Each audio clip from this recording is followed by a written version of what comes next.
Mayor Vico Santa! Tanghali sa ating lahat. Kamusta po mga taga-Paligartyo? Ayos na po ba kayo? May inita na po ba kayo? Lalo na yung mga nakatayo sa likod, doon sa mga sa tabi ni Kagawad din, okay lang ba kayo dyan sa likod? Halos hindi ko kayo makita. Kaya pala nung si Vice doon yung nakatayo, talagang umatras siya kasi mas matangkad siya sa akin eh. Yung mga nasa gilid, ay, yung sa loob. Alam ko po yung iba, nagtitsapi tayo. Alam ko yung iba, nakikinig rin sa loob ng mga bahay nila, ano, pero hindi mo makalabas dahil sa sobrang init ng panahon. Pero dahil ang init ng panahon, ganoon din po yung init ng pagtanggap ninyo sa giting ng Pasig. Maraming salamat po. Binabati ko rin po si Kagawad din. Sa pagkakaalam ko, kamag-anak ko yan eh. Kasi si Papa, alam niyo si Papa, malapit na mag-birthday, ano? Castelo, di ba? Market C. So, ito pangalan niya, Castelo yan. Eh, nung nakita ko si Kagawad din, sabi ko, teka, parang kamukha ko to ah. Malamang dito ko yan. Hindi ko lang alam kung paano. Maraming salamat po sa inyong lahat. Susubukan ko na lang din pong hindi masyadong habaan dahil, kaya naman sa inyo, makatayo kayo sa inyo. Okay lang po ba dito ako ang nagsasalita? Okay lang po. Para makamahal. Wala pa naman po akong high blood ngayon. Huwag kayong mag-alala. Matagal-tagal pa po bago magka-high blood. Si Coach Simon may high blood na to, pero ako wala pa po. Grabe. Alam niyo, naalala ko po nung una kaming nag-meeting dito noong 2019. 2016 naman nag-meeting din kami, pero noong 2019, naalala ko po ibang-iba pa yung mga panahon noon. Iba pa yung sitwasyon, iba pa yung medyo kinakabahan pa yung iba pag dumarating kami ni Congressman Roman Romulo. Kahit sa picture, yung iba, makikipag-picture kasi sabihin, ay hindi namin ipopost na, pasensya na. Alam niyo po, ano, ay tama, may iba, natatakot po talaga. Pero fast forward tayo, taong 2025 na po ngayon, pinapos na po natin yung takot-takutan na yan. Wala nang takutan. Diba ngayon, kahit na dumating ang hindi kakampi ng City Hall, walang problema. Alam mo tayo mga Pasigueño, ito na yung sinasabi ni Congressman Roman na tayo mga Pasigueño mayroong kagandahang asal. Yan yung sinasabi sa Marcha ng Pasig, di ba? Kabutihang loob. Marespeto tayo sa ating kapwa. Binagalang natin ang bawat isa. Hindi natin binabastos. At yan po ang talagang isa sa pagbabago na ginawa rin natin sa lokal na pamahalaan. Dati may naabutan pa po kami, kung di ako nagkakamali, hindi dito sa inyo, ano, pero sa San Joaquin pa rin. Yung isa pong, baka namamali ako ng barangay kasi matagal na rin po, pero yung isang beses, nag-meeting po kami, may street sweeper na nagmagandang loob, tinulungan kami para i-plug yung speaker namin sa isang bahay. Pagkatapos ng ilang linggo, nabalitaan namin natanggal sa trabaho yung sweeper na yun. Sweeper, diba? Tinapos na natin yung ganyang klaseng kalakaran. Patunayan, ang ginawa po natin ngayon para ipakita rin na tinatanggal na natin yung politika mula sa trabaho, mula sa serbisyo. Ang ginawa po natin mula 2019 sa City Hall, nag-mass regularization program po tayo. Alam nyo, diba, lagi natin naririnig yung salitang ENDO o yung contractualization. Pero sa totoo, ang pinakamalaking contractual na employer ay gobyerno mismo. Nung naabulan ko po sa City Hall, sa 10 empleyado, isa lang ang permanent o regular. Yung siyam, nire-renew kada 6 na buwan. Tapos pag malapit na ang eleksyon, papatawag po yun. Ika-cluster per barangay. Tanungin niyo kung may kakilala ko. Ika-cluster yun per barangay. Tapos sasabihin kung anong gagawin sa eleksyon. Madalas nga, pati pag-rally, pag-meeting, nire-require silang mag-attend. Yung mga panahon na yun, yung mga nakita ko yung yellow na papel. Sasabihin kung saan pupunta. Tinanggal po natin yan. Ngayon, for the first time sa history ng ating lokal na pamahalaan, at maaaring tayo rin ang nangunguna po rito, bilang mga pasilyenyo, no, ating lokal na pamahalaan. For the first time in history, mas marami na tayong permanent o regular employee kaysa sa contractual. 7 sa 10 empleyado ng City Hall ngayon ay permanent. Ibig sabihin, dati diba, mula sa 1 sa 10, ngayon 7 sa 10. Halos lahat ng empleyado natin permanent. Bakit natin ginawa to? At sana maging masaya tayo, hindi lang kung ikaw mismo yung na permanent, ano? Pero para sa ating lokal na pamahalaan, ang ibig sabihin nito, hindi na pinupolitika ang serbisyo. Hindi pinupolitika ang lahat ng bagay sa LGU. Yan ang ibig sabihin nito. Tinatanggal yung takutan, tinatanggal yung palakasan, tinataguyod na natin ngayon sa lungsod ng Pasig ang mga prinsipyo ng mabuting paggugobyerno o mabuting pamamahala. Nandito na po tayo ngayon, hindi na mga Pasigyenyo. At siguro, paboritong simbolo po natin ito, wala na pong iba kundi ang ating pamaskong handog. Kahit saan ako magpunta, kaninang umaga lang po, may lumapit sa akin, sabi ni nanay, Mayor, 45 years ako nakatira sa Pasig, pero first time kong nakatanggap ng pamaskong handog 2019. Yan ang natin natin, madalas po natin naliligan. Kasi ngayon, hindi natin pinipili. Hindi yung kusina yung malapit lang sa kusina, mas maganda yung benepisyo. Kasama, pag sinabi natin mabuting pamamahala, marami pong kasama rito. Ang isang kasama sa mabuting pamamahala ay ang pagkakapantay-pantay ng bawat isang mamamayan sa ilalim ng ating gobyerno. Kasama ng ating pamamahala. Pamaskong handog, pati yung mga dati, di ba, usong-uso yung membership, yung mga card. Para makakuha ng pamaskong handog sa senior, kailangan may privilege card po muna. Tinanggal po natin yan. Para dati, para makakuha ng libre, para malibre kayo sa ospital, kailangan may blue card. O yellow card para sa mga hindi senior. Tinanggal po natin. Alam niyo nung una, maraming nagalit sa akin. Lumapit sa akin, sabi, Mayor, ba't mo tinanggal yung card? Nakakuha ko ng benepisyo dyan. Pero siguro ngayon nakita na po natin kung bakit natin ginawa yun. Kasi ayaw natin na ilan lang yung makikinabang. Ngayon punta ka sa ospital, basta Pasig resident, totoong Pasig resident, mo balance billing po tayo kahit walang card. Katunayan, hindi na ngayon tatanungin. Hindi na po tatanungin kung butante ka ba, anong precinct number mo. Wala na pong ganyan ngayon sa lungsod natin. Kung anong kaya ng pamahalaan, kung anong pwedeng gawin, hindi na natin yung pinahihirapan para mga tao hindi na kailangan ng membership. Wala tayong tatanungin sa politika. Ginagawa na lang po natin, binibigay na lang po natin sa tao. Ganyan po ang ating pamahalaan ngayon. At syempre, kasama sa matinding pagbabago at reforma na ginawa natin, ay yung pagbabago at reforma sa tinatawag nating procurement process. Ito po yung pinakamalaki. Kahit saan kapunta sa buong mundo, ang pinakamalaking source ng corruption ay sa procurement. Kasi sa totoo, hindi masyado halata minsan eh. Papagawa ng kalsada, yun pala, may impact na 30%. Papagawa ng building, yun pala, may porsyento yung mga opisyalis. Napagawa pa rin yung building, kaya hindi halata.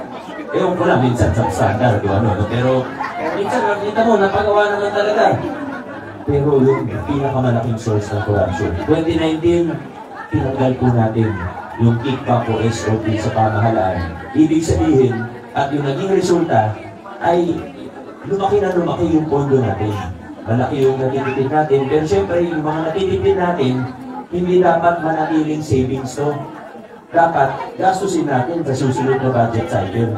Ibig sabihin, ito po ngayon yung mga bunga ng mabuting pamamahala. Yung mga narinig po natin kanina mula sa ginagawa sa ospital, yung expansion ng child's home para maging 120 bed na adult at hindi lang pambata na, yung sa local senior pension na ini-expand po natin sa ngayon, yung susunod po natin social pension para sa PWDs na bedridden, yung patuloy na paglaki ng scholarship program natin, pati kasama yung pag-asa scholar. Kanina may mga nakasalubong akong pag-asa scholars natin dito na nag-aaral sa Arellano o PCC. Ang lahat ng ito, at marami pa pong iba, kulang po ang oras natin para banggitin lahat. Ito po ay mga bunga ng mabuting pamamahala at paglilinis natin ng ating pamahalaan. Kaya sana po, magkakasama tayo, hindi para sa politika, magkakasama ang politika, hindi tayo natatapos doon.